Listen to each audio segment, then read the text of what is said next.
యేసుక్రీస్తు ప్రభు నిమిత్తము ఎంతగా మీరు కష్టపడుతున్నారు, ఎంతగా ఆయన రాజ్యం కోసం మీరు ప్రయాసపడుతున్నారో దాన్ని బేస్ మీద మీ ఒక స్పిరిచువల్ లైఫ్ అనేది ముందుకెళ్తుందంట, మీ ఆత్మ అనేది బలపడుతుందంట.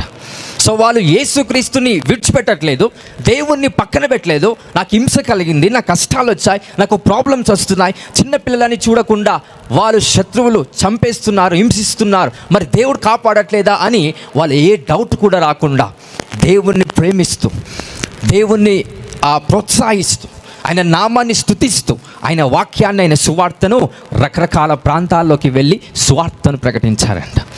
ఈ నిబంధన, ఇలాంటి కమిట్మెంట్ నిజంగా మీరు తీసుకుంటే కనుక యువర్ టంగ్ వాజ్ బ్లెస్డ్.